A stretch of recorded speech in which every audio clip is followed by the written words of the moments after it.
రైతు భరోసాపై మరి కాసేపట్లో కేబినెట్ సబ్ కమిటీ భేటీ కానుంది. డిప్యూటీ సీఎం భట్టి విక్రమార్క నేతృత్వంలో మీటింగ్ జరగనుంది. రైతు భరోసాకు సంబంధించి విధి విధానాలు ఖరారు చేయనున్నారు.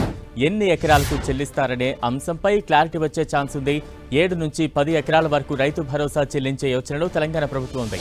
కేబినెట్ సబ్ కమిటీలో చర్చించాక ఈ నెల 4న కేబినెట్ భేటీలో తెలంగాణ ప్రభుత్వం తుది నిర్ణయం తీసుకున్నది.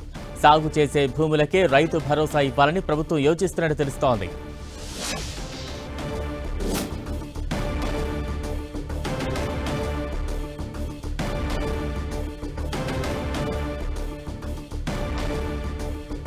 కేబినెట్ సబ్ కమిటీ భేటీకి సంబంధించి మరింత అప్డేట్స్ అందించేందుకు మా ప్రతినిధి కర్ణాకర్ సిద్ధంగా ఉన్నారు. కర్ణాకర్, రైతు భరోసాకు సంబంధించి తెలంగాణ ప్రభుత్వం చేస్తున్న కసరత్తు తుది దశకు చేరుకుందని చెప్పవచ్చు. ఎందుకంటే సంక్రాంతి నుంచే రైతు భరోసా చెల్లిస్తామని చెప్పి ముఖ్యమంత్రి రేవంత్ రెడ్డి ప్రకటించారు. ఆ మేరకు ఏర్పాటైన కేబినెట్ సబ్ కమిటీ ఇప్పటికే చాలాసార్లు భేటీ అయింది. ఈరోజు మరోసారి 11 గంటలకు సచివాలయంలో కేబినెట్ సబ్ కమిటీ భేటీ అవుతుంది. డిప్యూటీ సీఎం మల్లు భట్టి విక్రమార్క నేతృత్వంలోని మంత్రులు, అంటే కేబినెట్ సబ్ కమిటీలో ఉన్న మంత్రులు పొంగులేటి శ్రీనివాసరెడ్డి, శ్రీధర్ బాబు, తుమ్మల నాగేశ్వరరావు వీళ్ళంతా కూడా 11 గంటలకు ప్రత్యేకంగా సమావేశం అవుతున్నారు. మనం చూస్తున్నాం చాలా రోజులుగా చాలా దఫాలుగా కేబినెట్ సబ్ కమిటీ భేటీ అయింది. అటు రైతులతో కూడా అభిప్రాయాలు సేకరించారు. వివిధ రంగాలకు సంబంధించిన మేధావులతో కూడా అభిప్రాయాలు సేకరించారు. క్షేత్రస్థాయిలో అధికారులు వివిధ స్థాయిలో వెళ్ళి రైతులతో కూడా చర్చించారు. రైతు భరోసా ఎవరెవరికి ఇవ్వాలి, ఎందుకంటే గత బీఆర్ఎస్ ప్రభుత్వం బేషరతుగా ఎన్ని ఎకరాలకైనా సరే పంటలు వేసినా వేయకపోయినా అందరికీ రైతు బంధు చెల్లిస్తూ వచ్చిన పరిస్థితిని మనం చూస్తున్నాం. కాబట్టి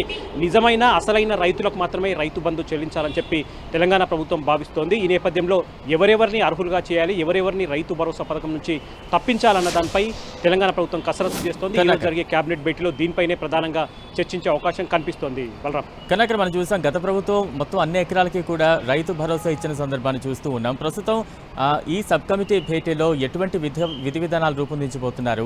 ప్రస్తుతం ఈ షరతులు కానీ అమలు అయితే ఎన్ని ఎకరాలకు మొత్తంగా చెల్లించే అవకాశం ఉంది? దీనికి సంబంధించిన లెక్కలు ఉన్నాయా? ఖచ్చితంగా కేబినెట్ సబ్ కమిటీ చాలాసార్లు భేటీ అయిన సందర్భంగా ఒక విషయంలో మాత్రం స్పష్టమైన క్లారిటీ ఉంది. ఒక విషయంలో మాత్రం ప్రభుత్వం నిర్ణయం తీసుకుంది. కేవలం పంటలు సాగు చేసే భూములకు మాత్రమే రైతు భరోసా ఇవ్వాలని చెప్పి స్పష్టమైన నిర్ణయం తీసుకుంది.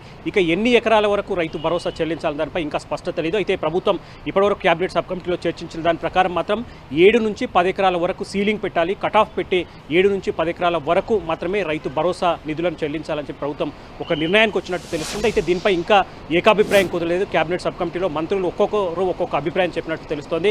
కాబట్టి ఈ రోజు దీనిపై కేబినెట్ సబ్ కమిటీలో చర్చించిన తర్వాత జనవరి 4వ తేదీ జరిగే మంత్రివర్గ సమావేశంలో దీనిపై పూర్తి స్థాయిలో ముఖ్యమంత్రి నిర్ణయం తీసుకునే అవకాశం కనిపిస్తుంది. కర్ణాకర్, అంటే ఖచ్చితంగా సంక్రాంతికి గుడ్ న్యూస్ అంటున్నారు. కాకపోతే ఇప్పుడున్న సమయం సరిపోతుందా? ఈ విధి విధానాలు ఇవన్నీ కూడా పూర్తి స్థాయిలో ఒక కొలిక్కి వచ్చిన తర్వాత ఈ సంక్రాంతి లోపు లేదా సంక్రాంతికి ఇవ్వడం సాధ్యమవుతుందా, లేదంటే మరికొంత సమయం పొడిగించే అవకాశాలు ఎక్కువగా ఉన్నాయా?